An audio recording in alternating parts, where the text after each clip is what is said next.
Hi, everyone, and welcome to this week's edition of the Trialogues podcast. My name is Matthew Shadbolt, and I'm joined, as always, by my compadres, brothers-in-arms, and very, very good friends, Rob Hahn and Gaylor DeWalt. How is everybody post-Thanksgiving? Yeah, this is Rob here. We're actually really good, man. It's really sunny. The weather's finally gorgeous down here in Houston. It's not hot. It's probably about 65 and just loving it. And, we can talk a little bit about, I guess, everyone's holidays. I'll just say for myself that it was very much a quiet, family-centered weekend here for us. How are you, Gaylord? Doing well. It's, as long as we're given the weather report up here, we finally got a little dust of snow here in Burlington, so I am totally ready to get on some skis and get to work. But we got a while till skiing really happens. I mean, up in the mountains, they'll make some snow. But, and Thanksgiving was pretty laid back. We do Thanksgiving with friends, so that is always nice. We just hung out with some friends of ours. It was good. And, just hanging out. And, it's like Vermont up here. Imagine a postcard with snow and Vermont and maybe some sleigh bells jingling and horses and stuff. And that's what it is. I know. Okay, Vermont pipes. Didn't even attempt. You guys didn't even attempt to segue from the openers into the weather there. Just straight into the weather. Yeah, just weather. We're all about the weather, right? Yeah, we got a comment on the iTunes page that says that they love the weather. So I think we're back on the weather now. Yeah, I couldn't figure out if it was ironic or sarcasm or not, but it must have been. They must have been sincere. Otherwise, they wouldn't have written it. That must be very true. For good measure, it's snowing here in Manhattan, which on top of just about recovering from Hurricane Sandy, is making for some interesting travel times here. I bet.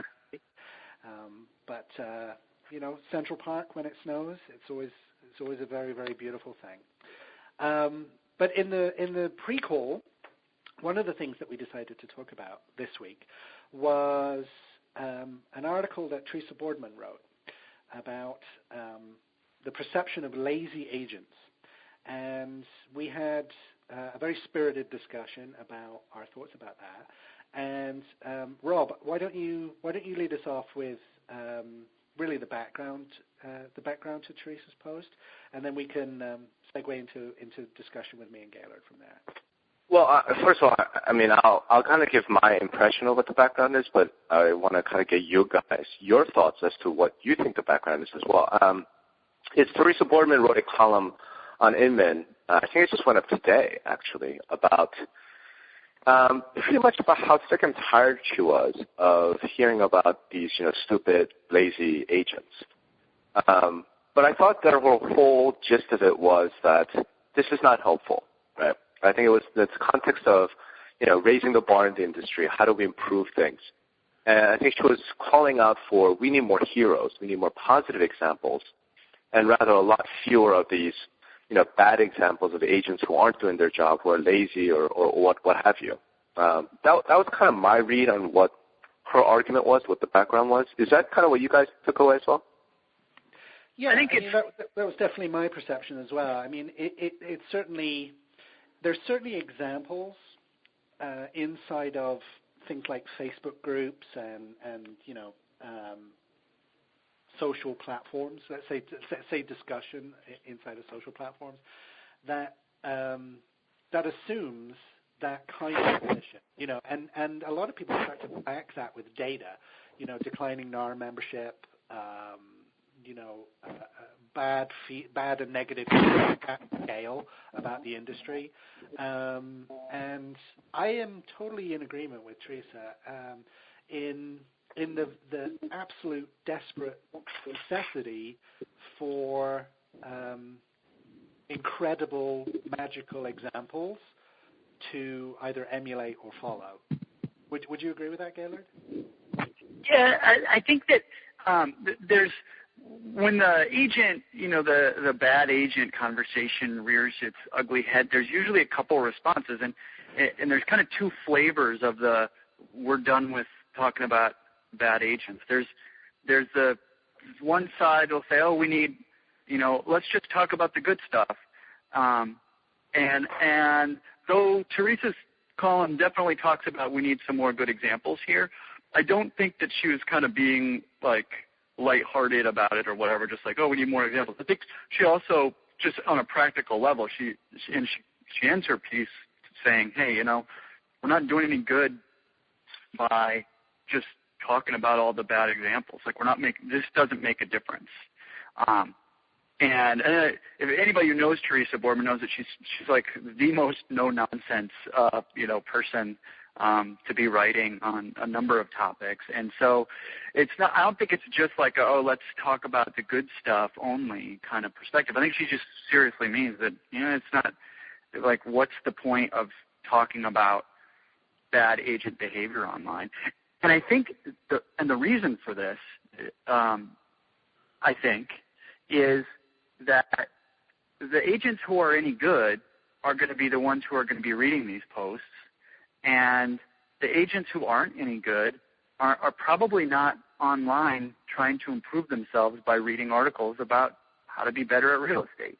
Right? The agents that people are complaining about probably aren't participating in any of these groups, probably aren't reading any columns on Inman or Retso or anywhere. And so it's kind of like you show up to a meeting and some people aren't there, and the leader of the meeting starts complaining about people not showing up. But the only people that will hear it are the people who did show up. So it doesn't help to do that. I think that's kind of more the spirit of where she was going with that article about agents not like what's the point of continuing to complain about it. There was another part of it, too, where she was mentioning, I think also just like from the consumer standpoint. This part I wasn't clear about. Maybe you guys are clear on it.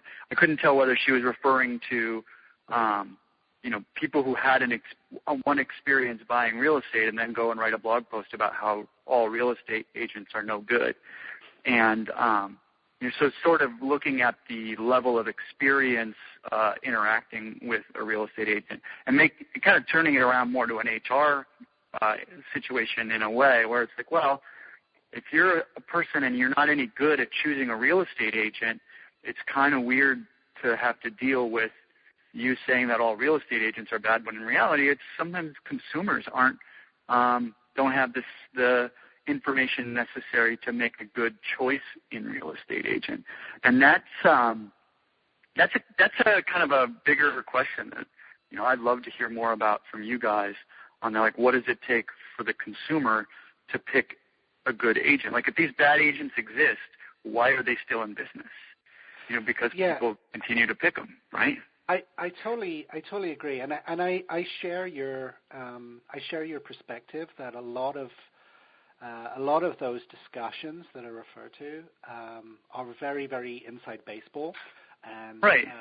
And not helpful, and really not read by the people that they actually refer to. They should read them. Yeah.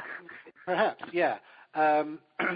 If you're a, let's say you're perceived as a lazy agent, probably one of the few things that you are going to do is actively go out and participate in those kind of conversations online, because that assumes a level of proactivity that you probably don't have. So, right. One of the things that's very interesting to me is this conversation about there's a lot of about how helpful all of this discussion really is. And it's something that I had a very, very spirited conversation about earlier this year when I wrote a post on what I refer to as slacktivism and the actual need for things like Facebook groups to actually be effective in the real world. So it's a topic near and dear to my heart because I think that there's an incredible need for those discussions to actually start resulting in something. And we've framed this in terms of things like the raise the bar discussions, And, we're starting to begin to understand things like consumer data about it. Now, I know, Gaylord, and you and I were actually talking about, the problems inherent in either collecting that data, and folks like Rob with the Hear It Direct initiative, and even people like Real Satisfied are actually starting to accumulate that data about really what the perception of the industry actually is at scale, or at some scale, I should say. But other than that, it's really, a set of assumptions plucked out of noisy agents' thought bubbles.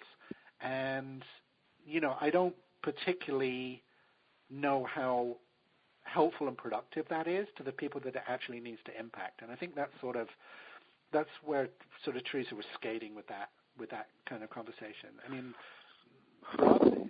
Well, so there's two things I thought about, given that that's the background that we are agreeing on. I guess my first reaction was that to some extent Teresa's right, because her language was, is anybody inspired by this? Is anybody inspired by these articles and these posts and this talking about lazy agents, about these crap agents that are out there? And I think she's right. They're probably not inspired by that. But at the same time, I have to wonder, okay, are they inspired by stories of heroes? I'm not convinced that they are. In other words, I think there's a sentiment, among a lot of the folks out there, especially people who are involved in sort of reform movements, whether it's Raise the Bar or they're active in their association or what have you, that, real estate is some sort of a noble calling, and it's not. It's a profession. It's a trade. It is something that people do to make money. So when people talk about heroes, I'm not real clear on what is meant by that and how inspired, people really get by heroes, as opposed to, unless they mean by hero, here's somebody who's making a tremendous amount of money, for example, the Corcoran Group, I think, Matthew, you are one of these heroes. I think Corcoran Group is one of the hero companies that's in our industry because you guys have been tremendously successful and you're making a ton of money from it. If you guys are doing everything you're doing and not making a dime, I doubt that you would be seen as a hero. So my first premise, I guess, is let's kind of get real here. Everybody is in this industry. We're not doing this for our health. We're not doing this to, out of some altruistic motivations to change the world. We're doing it to make the business more efficient and make more money. The second thing, though, and I think this is the more important part, I actually think that maybe it's okay for real estate people to stop paying attention to other industry folks, whether it's agents or realtors or people like us, talking about this is bad and this is wrong and this is lazy agents and stupid and whatnot. Fine, ignore us if you want. But I don't think they can ignore consumers complaining about that because they're going to do it anyway. They're not. If consumers complaining about my agent did this or this realtor that I used was totally useless or what have you, they're not doing it to try and change anybody. They're not doing it to help improve the industry. They're not trying to inspire anybody. They're just trying to tell other consumers, that these agents and these realtors are crap. And that's going to happen whether it's inspirational or not, except that they're going to be talking to each other. I'm just so reminded of the SoCal experience that, we talked about in the podcast a while back. And, having this Gen Y business executive just straight up say, look, realtors are lazy and stupid. Right? And he doesn't want to use them. He only hires them because he just figures it's a transaction cost. And that just really bothered me. And I don't think that's something that, again, you can ignore me, but I don't think if anybody listening to this is a realtor and they want to get inspired or they want to figure out what to do, you can't ignore the consumer. If they're complaining, be glad they're complaining. Because the option is that they don't complain and they just tell all their friends and keep it secret and you guys all get screwed, without knowing about it. What do you think? There's a couple things I want to point out in that. One on like the heroes and villains sort of aspect in your first point. There's part of what ends up happening is that, and I think this kind of ties into it, is that once we start using words like lazy and stupid, We've removed the professionalism and we've made it personal. So there is no real improvement. If you are lazy and stupid, then you are lazy and stupid. That's what you are. What are you going to do about it to change it? And so it changes the narrative and how we discuss improvement a great deal, right? Like if you start calling people names, it's not effective.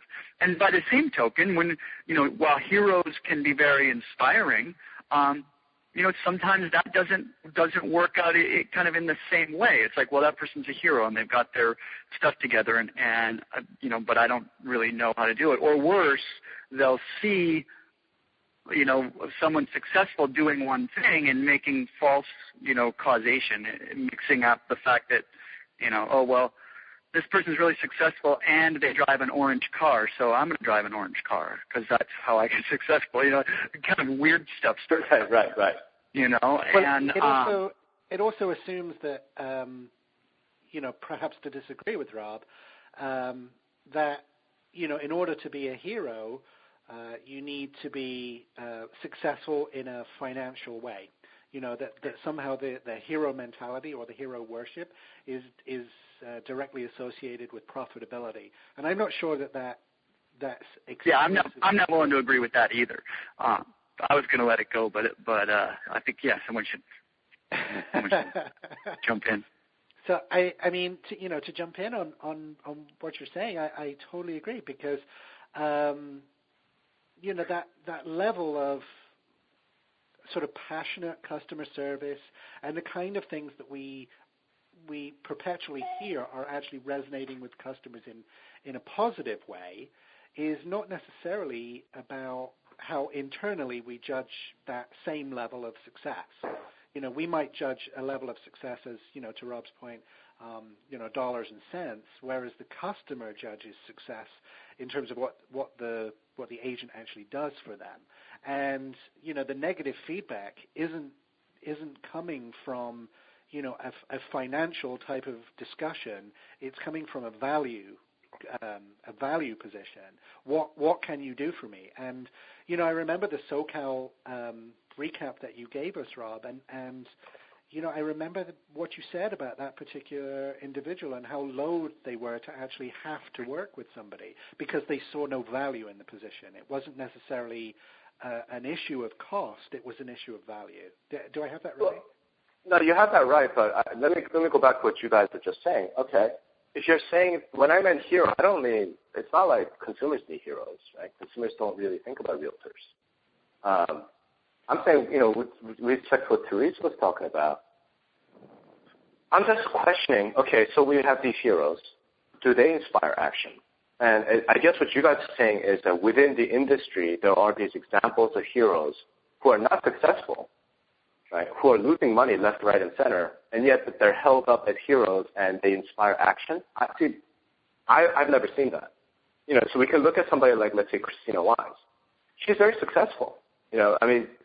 People criticize her about scalability and this, that, and the other, but the fact is she's got a thriving business and her customers are extremely happy with her, right? If she was having trouble making payroll and having to shut her company down, I don't think a whole lot of people in the industry would be inspired by her actions or her example. Well, I think again you're drawing the financial parallel with that argument. And yes. If you actually separate it from, let's say, those that work in the industry that aren't realtors, for example, and let's take the example of somebody like Jack Miller that works with Christina and has a very, very strong and direct hand in terms of how Christina's brand and how Christina's business and agents touch the customer. I think that there's tremendous success there with what they've done. You only have to look at the video that they made with Apple to really understand that they've made something very, very inspiring and amazing, I think, from a customer service perspective. And I think that that's more the example, perhaps less than what Christina might go say at a conference. I'm personally much more inspired by that kind of stuff that Jack would do, or what somebody like David Marine would do at Coldwell Banker, or, those kind of conversations where it's actually more about the work and the value and, not necessarily about, how much Jack spent to put that CMS in place for that particular brokerage. But hold on a second. I guess I'm making a slightly different point here. What I'm saying is all this talk of inspiration and positive and negative and so on, I'm pointing out, I think, what we all should just take for granted, what should be obvious, which is we're talking about real estate. We're talking about a trade or a profession, none of which is done out of charitable purpose. In other words, we're not sitting here talking about solving world hunger, right? So I think it's natural that you could tell whatever great stories of service or whatever wonderful stories of delighting customers. If that doesn't result in more money, if that doesn't result in better business, I don't think it inspires anybody to do anything. That's what I mean. And so I'm agreeing that Jack and Christina, or quite frankly you and Gaylord, I'm on the phone with guys who I think are doing some amazing things in the business, in the industry. But if you guys were just losing your shirts and getting killed financially, I don't think anyone would be inspired to take after you or to inspire to do the kind of things that they want to do. That's all I meant by it. In other words, we're not looking for some sort of religious type of, give unto others type of thing. We're talking about do these things and it will make you more successful. Is that not true? Yeah, Rob, I think probably what's going on here is that we all agree more than we disagree.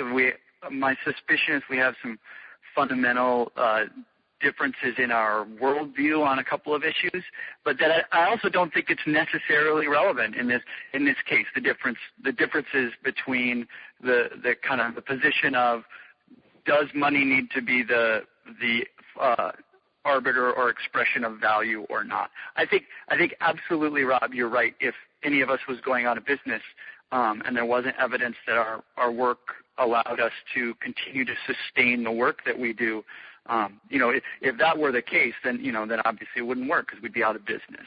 So I think you're right on that. I think you're right that and it's good to maintain a focus on money. But I also don't think that it's necessary that the money be the focus or the inspiration of the individual. So I think it's kind of my way of trying to have it both ways, I guess. Yeah, I totally agree. That's not what I meant. Sorry. Yeah. I think we're just getting hung up on that, and it's not as interesting as sort of the next step of it, which is if calling agents lazy and stupid and all that is it's something that agents do to one another. And sometimes, and they do it, and they talk about it amongst themselves in the various different, places online and offline too, I'm sure. And, to what effect? Like, why do these conversations happen? I mean, I imagine some of it's just to let off some steam because you had to deal with someone who wasn't all that great or whatever. But like, really, in a large scale, like, to what effect? Why bother talking about how bad agents are, if they're unlikely to improve? And more importantly, why stupid, calling them names like lazy and stupid, as opposed to saying, the following practices are not very effective for, good customer experience or whatever. And so that's like on the agent side of the equation. And then I think, Rob, you brought up some great points on, from the consumer side, is that if the consumers are going to talk about their experience to everybody they know, because if they had a bad experience, they don't want someone else to have the same bad experience. And so I think it's important, like whenever people talk about, we should just not talk about something or shutting down discussion, I usually get kind of anxious about that. Because I'm like, well, you should talk about stuff until everybody feels like, that they understand what's happening.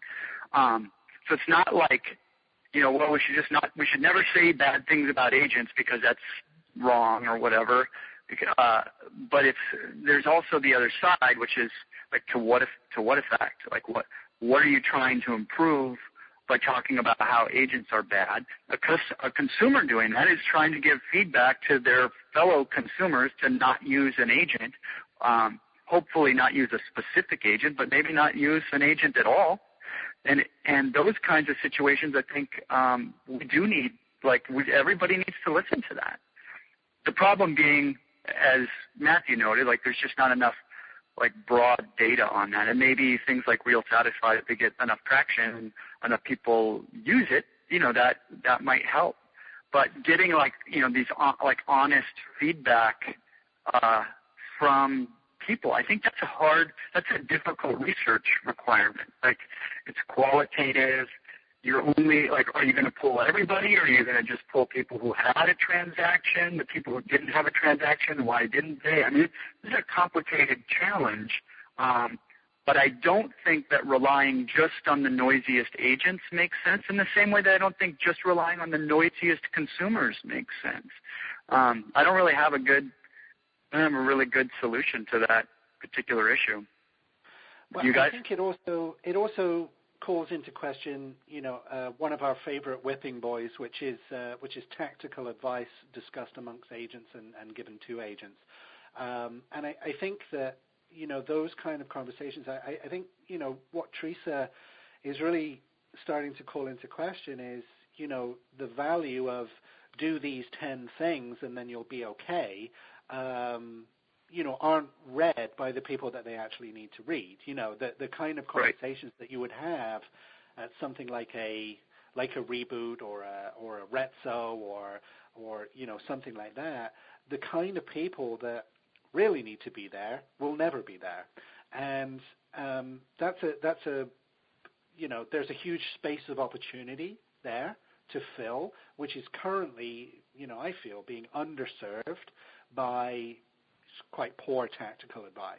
And the three of us have spoken at length many, many times, about this kind of thing. But I agree with you, Gaylord, that disappearing down the rabbit hole of name calling and the sort of the real estate industry talking to itself type of conversation ignores the very, very valuable feedback that the customer is actually giving the industry at scale. And I feel that's probably, either measurable, or at least that there's some kind of sentiment analysis that could be, easily performed by that, either, coming from somebody like NAR or at scale like a Real Satisfied. I feel like that perception already sort of exists, at least internally, within the industry. I think people know that. But what's the more interesting conversation for me, and I totally agree with everything you're saying, is what do you do about it? Like what do you actually, when you say, okay,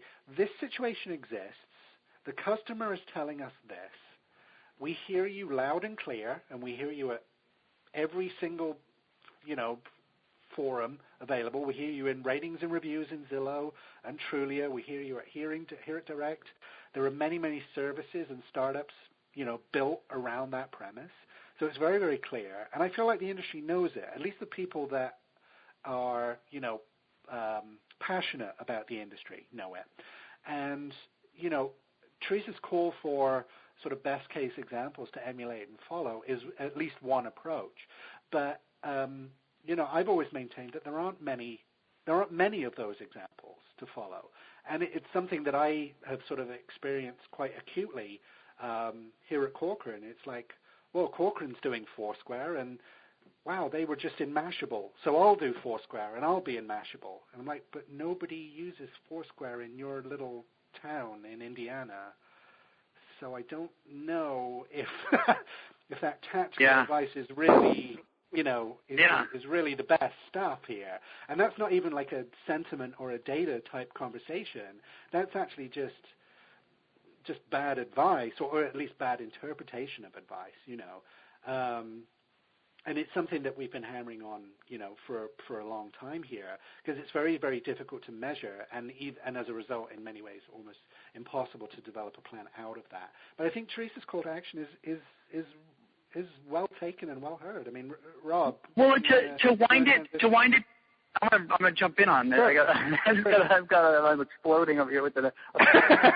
Okay. A few weeks back, Rob called us to arms, right? About what are we doing, right? So what we've identified here is that there's a population of agents and also of consumers who are having bad experience with other agents and calling them names. and expressing, their dissatisfaction in a variety of ways.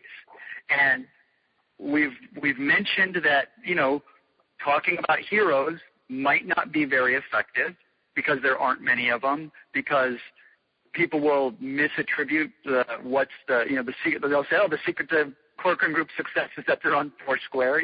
They'll make some weird assumptions. They'll miss the boat. They won't go to Reboot or, Retso or any of the Explode or any of the other, events where they might pick up some new information and meet some new people. They're not going to do these things. So specifically, not what do other people do, but what do we three of us do to make it so that agents perform better? One of the things... for myself, man, I'm actually testing out that initial threshold assumption that both of you guys are making, which is that realtors are hearing what consumers are telling them. That's the whole premise behind Here Direct is, do you really want to know, right? We'll find out. So that's what I'm doing. My take on it is once you kind of at least hear that, if you actually care about what the consumer is saying, then I figure most folks, most intelligent business people can actually come up with their own tactics and own strategy for how to do that. And the example of Foursquare in Indiana is a perfect one. I can't imagine that any agent who should be in business would have said, you know what, so many of my customers here in the rural outskirts of Indianapolis are demanding, Foursquare strategy. That's what I'm going to do. It doesn't make sense to me, right? So I feel like the only way that actually even wastes that agent's time is if the agent actually didn't spend any time talking to or listening to or caring about what his or her, actual customers are saying. So that's kind of what I'm doing.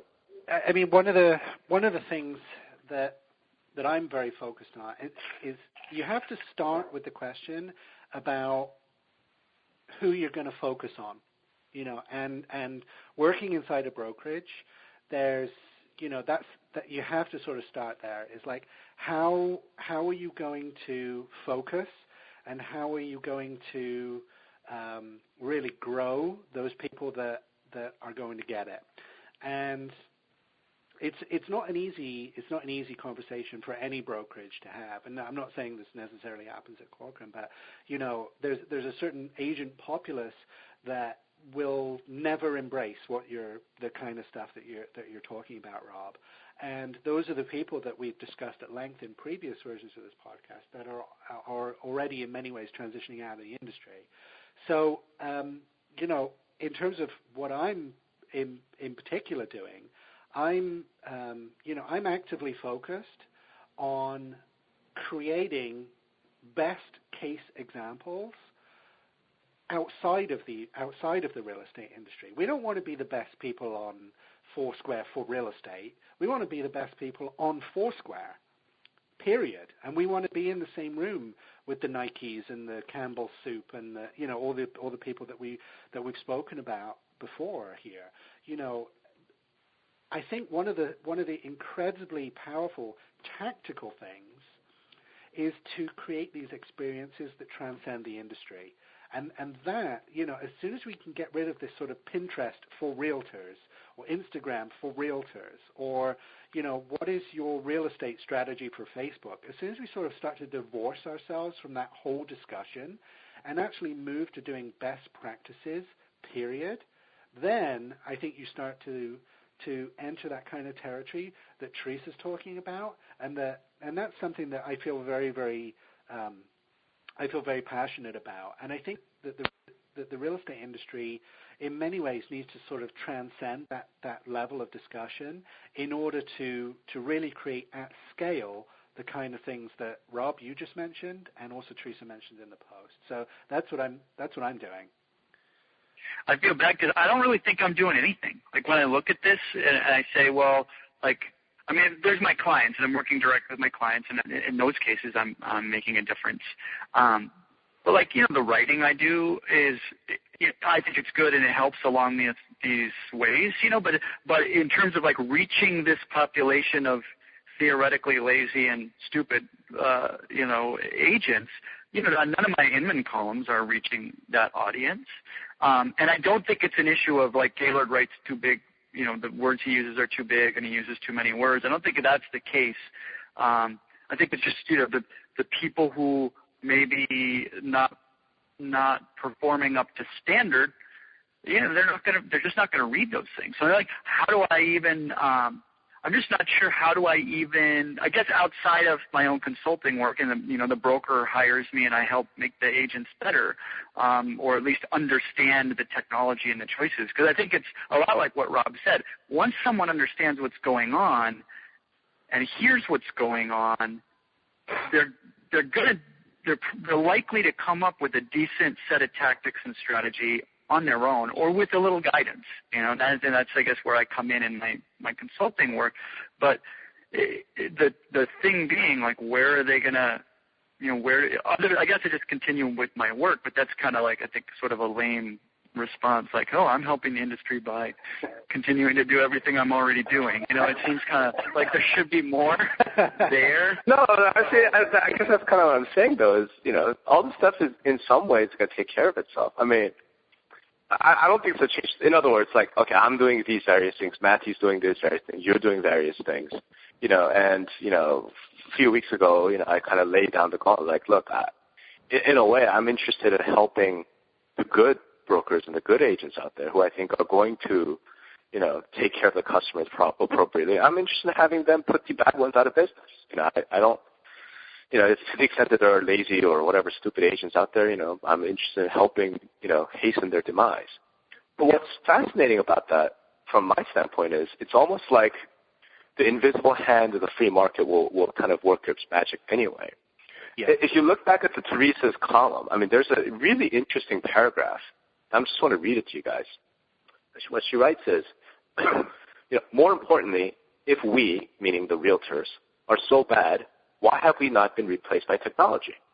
She asks, our industry's in turmoil, but real estate agents are the ones who pay to support the technology, the buyers. And what's interesting about that is, I don't think that's true. I think that's true right now when you look only at, real estate software vendors, or the Realtor.coms and the Zillow Premier Agent stuff and, IDX vendors. But actually, if you look a little bit, even just one step removed from that, I don't think that's true. So let me give you guys, we were kind of talking about this pre-show. Have either of you guys ever looked at property management software? Probably no, right? A little, but yeah, a little bit. I'm exposed to that. But here's what's fascinating about this. From what we do at Corcoran. What's fascinating about it for me is I recently went in and started looking at RentJuice, and I looked at some other sort of property management software that's out there. Point2 has one. There are very large companies like Yardi and Timberline. They have one. And what's fascinating about it specifically is that Zillow went and bought RentJuice. Okay, RentJuice, without getting into all detail about it, it's geared towards property managers and landlords. And one of the things that this sucker does is it does all the marketing, right, to go and get tenants. There's not a realtor involved with any of it, right? And I'm saying, okay, granted, your landlords and your investors are not your typical buyer-seller, right? They're not typically, what Teresa's talking about. Right? They're not typically your family, we just had a baby, want to buy a home. But in some respects, they are consumers, right? In some respects, they are customers. They are part of the, quote, real estate fabric, if you will. They own a bunch of property and they rent it out. And a lot of that activity, I would, in fact, venture to say that perhaps even most of that activity now is happening without the involvement of a realtor. So I'm saying this is a clear case in which technology has, in fact, replaced agents. So I don't know, even if the three of us did nothing, right, if the value of the agent in the mind of the consumer ultimately does devolve, some specialists, some really great agents like a Teresa Boardman might, they'll be all right, because her clients are going to go, well, that's maybe the case, but I love Teresa. She provides a lot of value to me. But all the so-called lazy ones that we're perhaps too concerned about, those guys will be replaced by technology. I think that's going to happen. Am I too far off on that? Well, I don't think so. What are you really calling for here, Rob? That the technology is going to, begin by disintermediating sort of, let's call them lower performing agents, or what we're characterizing as lazy agents, poor agents. Yeah, I guess I would say the technology, as far as the rental space goes, I feel has already replaced all of the commoditized services. Yeah, I think this is only to some extent, though. There's a certain level at which the agent begins, as you say, to provide value to the customer that the technology is unable to disintermediate, right? Yeah, right. It isn't about like it's commoditized services. Yeah, it's not about the agent. It's about the nature of the transaction, right? So whether the agent is capable or incapable, it doesn't matter. The rental transaction is simple enough that it can be handled by software. Right, so and that's why it's working this way, right? It doesn't matter if you're like the world's best rental agent in the universe or whatever. It's like the transaction is simple enough that whoever's managing the property or whatever can say, whatever, I can get the job done and it'll all be fine. And this is like I wrote about this earlier this year too, before Inman opened up all the columns to the free world or whatever. But I wrote about this. It's kind of like someone asked me to do one of these, hey, think about the future and, technology, this exact issue, technology replacing real estate agents, and which I don't think is realistic, because it seems to me like it must be a pretty complicated transaction with all the stuff people talk about. But the way I was going with this is exactly where you're going with this, Rob. It was that there would be some transactions that would be simple enough, or that people would need to have happen fast enough that the transaction would be simplified, and run that stuff through some automated software. There's going to be another class of transactions that are kind of in the middle, and you run that with auction software where people want to have negotiation or not have negotiation or whatever. And then at the high end, you've got luxury stuff where people actually want full service stuff. And this is just like some random thinking, but it's not based on the skill of the agent here. The skill of the agent is irrelevant to this kind of thing operating. It's other than if you're going to operate at the luxury level or whatever, you need to be able to provide that kind of service, because that's exactly what they're paying for at that point. Let me differ with you on this respect, though, right? Because the other area, the way I kind of look at it is this: technology is already disintermediating lawyers. It's already disintermediating CPAs. So, I mean, what is TurboTax except, technology, replacing commoditized accounting services? Now, if you're a multinational, or if you have, 15 different investment properties, you have family trusts, and you have some really complex tax structures, you're not using TurboTax. I mean, you're going to call a really good CPA, right? Right.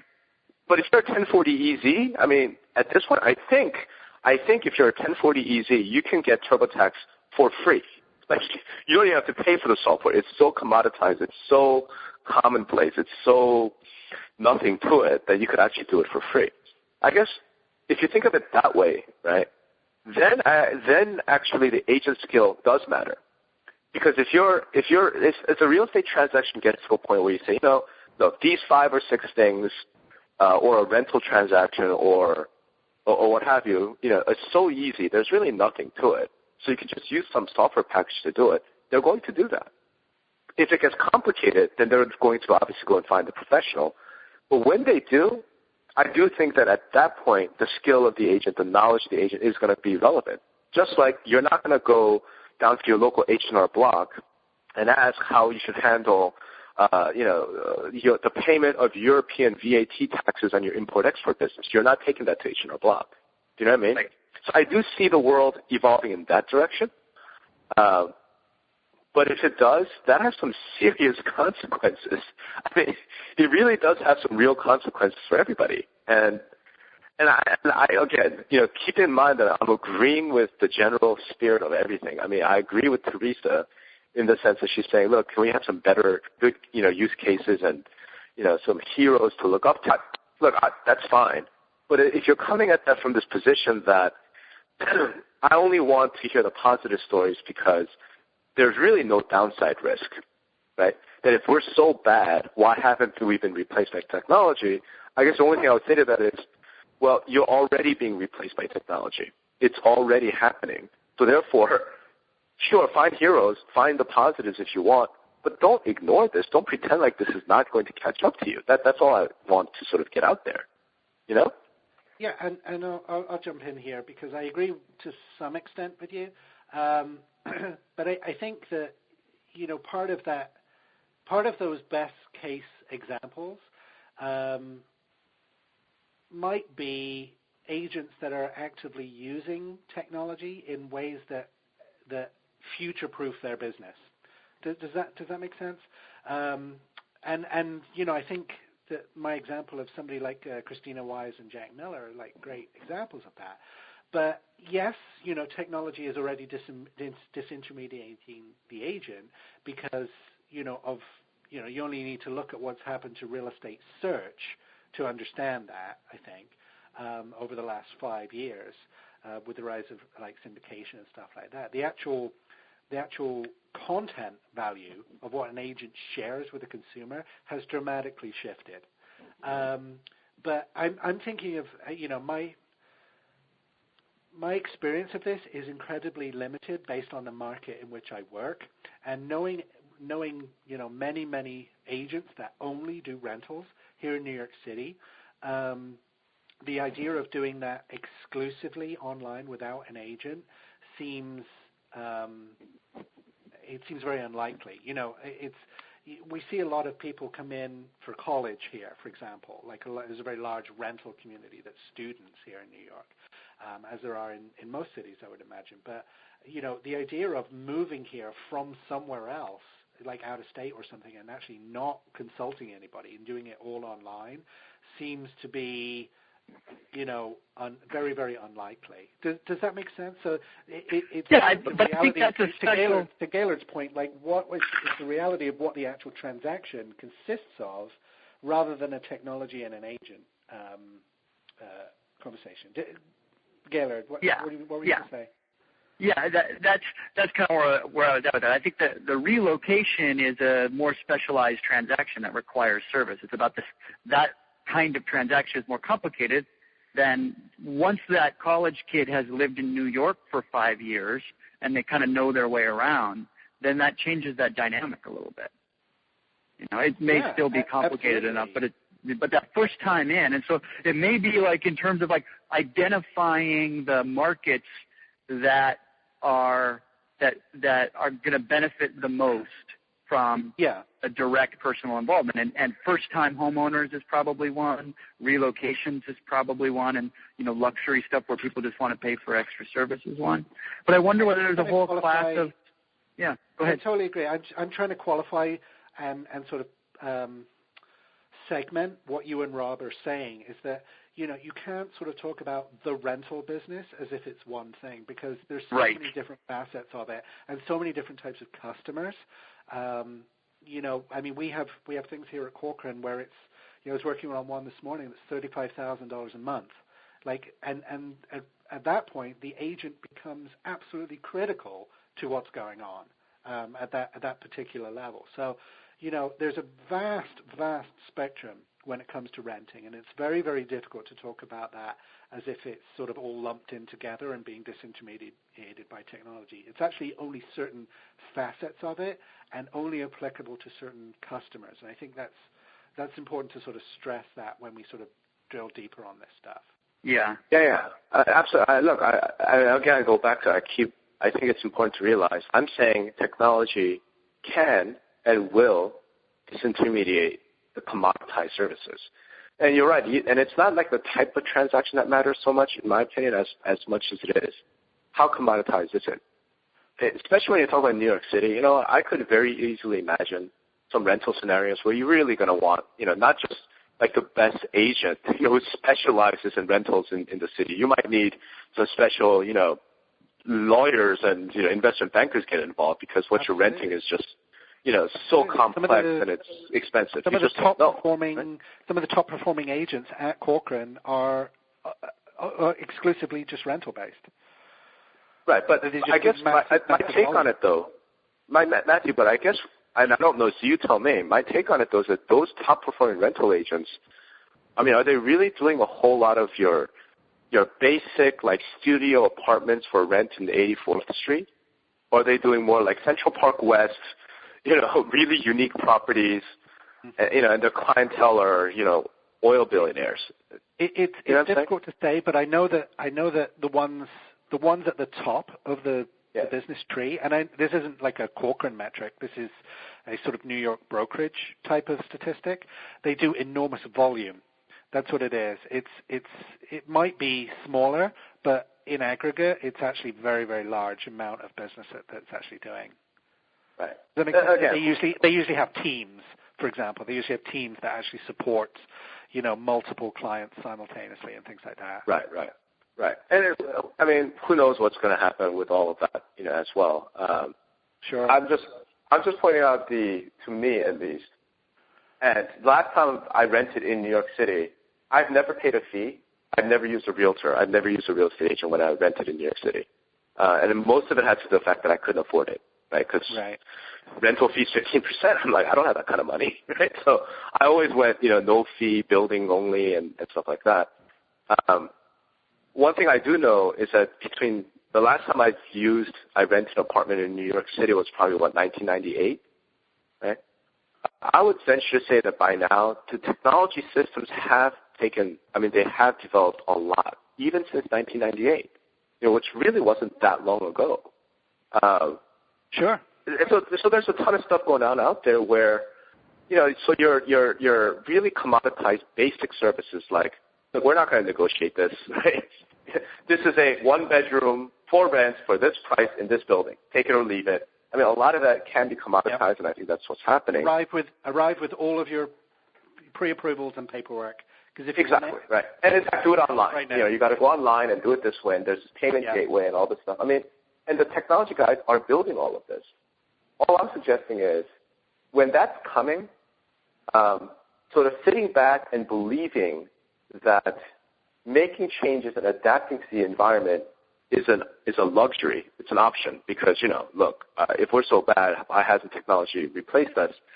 I don't think that's the proper way, I guess, of dealing with what might be coming. I think it would be better to say, technology is coming. They could replace a lot of what I'm doing.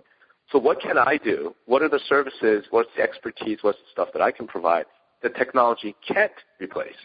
And I think that's kind of what we're all in agreement with. Yeah. But that's the context in which this whole lazy agents or this, that, or the other thing, sort of plays in. It's something. So, again, I agree with Teresa. Let's have heroes. But I don't want to have some hero. All they're doing is leveraging technology or doing something in volume because that stuff can get replaced.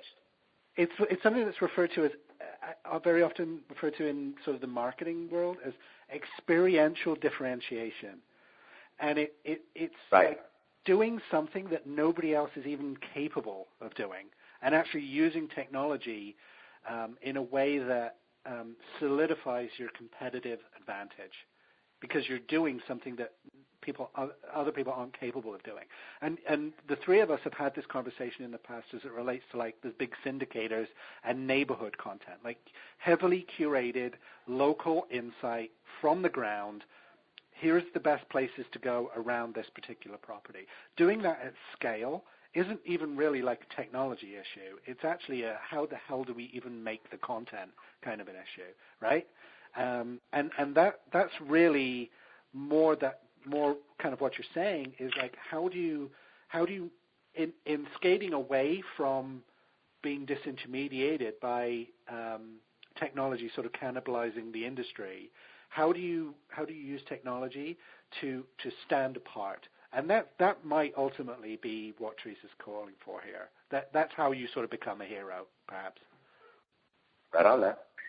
Yeah, so one of the things that this all is making me think of, it's reminding me of a great book by Larry Lessig called Code.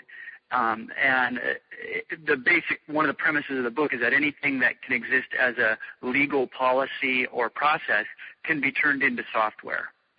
So when we're thinking about what aspects of business can become a commodity, it's anything in which there is a formula process kind of situation. And I think that's why to Matthew's point, looking for areas in which you can do this experiential differentiation that nobody else can compete with you is sort of by nature kind of saving yourself from commodification, like doing something that nobody else can do. And, as far as, underperforming agents or whatever, I think on that front, it's just like stop with the name calling and talk about what specific process needs to be improved or what isn't working here, and then move along. Those are sort of the two kind of things that are floating through my head at the moment as we near the end of our call. Well, right on. I think we're kind of coming at the end of our time here. This was a really fun conversation, actually. I mean, and maybe, I think we posted something up on Facebook recently saying, we've noticed that over the last few months, this podcast, we've become a little bit critical and negative. I'm like, man, let's do positive. All right. Well, gentlemen, this has been wonderful as always. Yeah. We're out of time, so we're going to skip on we're going to talk about next week or whatnot. And let's see where things go, and I'll speak to all of you next week. Bye, everyone. Bye. 3, that's a magic number.